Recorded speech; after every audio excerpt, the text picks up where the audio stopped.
You know that feeling someone says one thing and your whole day just collapses? Your stomach knots up, your mind starts racing, and suddenly you're not even present anymore. You're just replaying what they said, imagining all the things you should have said back. Here's what I want you to consider. What if that feeling isn't actually caused by them? What if it's caused by a hidden loop inside your own brain? A loop you can break in less than 90 seconds. Most people never learn how, but today I'm going to give you a simple three-part framework I call the Pascal Method.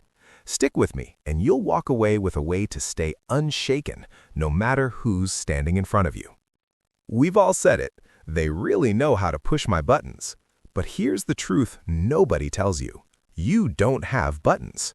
What you have is something far more important, an internal compass. Imagine a compass with 4 directions. North is your true north, your core values, what matters most to you. South points to old wounds, unhealed places from your past that still ache. East is your habitual reaction, the emotional rut you tend to fall into. And west is your chosen response, the direction you actually want to go. When someone triggers you, they're not controlling you. They're simply revealing where your compass is misaligned. Maybe your coworker makes a sarcastic comment and suddenly you're furious. But pause. What's really happening? Maybe that comment brushes against an old wound from a critical parent, south. Or maybe it violates your value of being respected, north. Either way, your compass is pointing at you, not at them. The goal of the Pascal Method is simple. Stop being the one who gets spun around. Become the navigator. So let's get into the first pillar. It starts with a powerful piece of neuroscience. When someone says or does something that triggers you, your body floods with stress chemicals, cortisol, adrenaline. That rush of energy is designed to help you fight or flee. But here's the amazing part. Those chemicals naturally flush out of your system in about 90 seconds, if you let them. The problem is, most of us don't let them. Instead, we keep feeding the fire. We replay the comment in our head, we rehearse the perfect comeback, we text a friend to vent, and in doing so, we relive the whole story again. And every time you replay that offense, you're doing something deeper than just staying angry. You're carving a neural rut. Think of your brain like a field of grass. The first time you have that angry reaction, you're walking across fresh grass, no damage. But if you keep having the same reaction over and over, you start to trample a path. Soon it's a trench. Eventually, you can't even see the grass anymore. You just fall straight into that rut automatically. That's what we call having a short fuse. It's not your personality, it's the trench you've built. So the first pillar of the Pascal Method is this. When you feel the chemical surge, stop feeding the story. Give your brain the 90 seconds it needs to flush. That simple act isn't passive. It's you actively rewiring your future self. But knowing the 90-second rule is one thing. Actually doing it in the heat of the moment, that's where most people get stuck. So Pillar 2 gives you a simple tool I call the Pascal Pause. Here's how it works.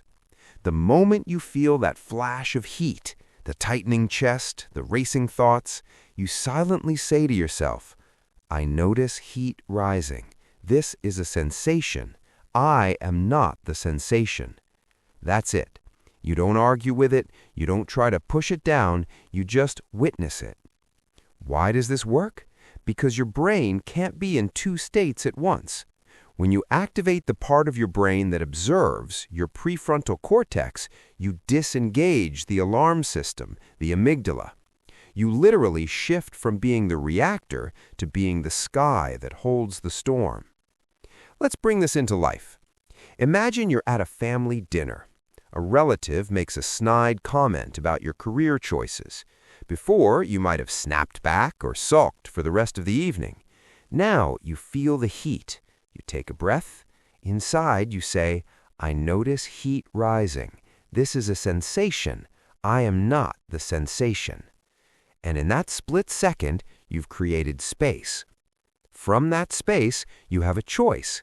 You can say nothing and let it pass, or you can respond with clarity. I hear you. I'm actually happy with where I am. Either way, you're not being dragged, you're navigating. The Pascal Pause is your anchor. Practice it first on small things. Someone cuts you off in traffic, a notification annoys you. Every time you do, you're strengthening a new neural pathway. You're building a new field of grass. Now, pillars 1 and 2 give you tools for the moment, but pillar 3 is where transformation becomes permanent. It's about identity. Let me tell you a short story. There are two people trying to quit smoking. One says, "I'm trying to quit." The other says, "I'm not a smoker." Who do you think succeeds? The second one, because they've changed their identity. They're no longer fighting a habit, they're living out who they believe they are. Same thing applies to emotional mastery. Most people say, "I need to control my anger," but that language keeps you tied to the problem. Instead, start saying, "I am someone who remains steady under pressure." This isn't pretend, it's an identity you grow into. Every time you use the Pascal Pause, you're proving to yourself, "This is who I am now." Here's another metaphor I love. Think of emotional debt versus emotional wealth.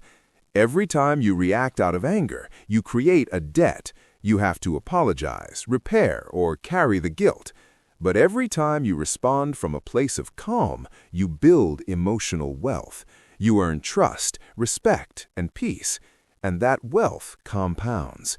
So ask yourself, who do I want to be when the pressure comes? Because it will come. Life is full of difficult people, unexpected challenges, moments that test you. But you get to choose your identity before those moments happen. Anchor your compass to your true north. Let that be your identity. I've given you 3 pillars, but knowledge without practice is just entertainment. So I want to challenge you to something I call the 7-Day Pascal Challenge. 7 days, one small practice each day, nothing overwhelming. Days 1 and 2, just notice the 90-second flush. When you feel triggered, silently time it. Don't feed the story, just watch how the intensity fades. Days 3 and 4, use the Pascal Pause at least once a day. Say the phrase, "I notice heat rising." This is a sensation. I am not the sensation. Days 5 and 6, shift your language. Replace "I got so angry" with "I am someone who responds calmly." Say it out loud. Day 7, reflect. Think about one trigger that used to derail you and notice how you handled it differently. That's it. 7 days.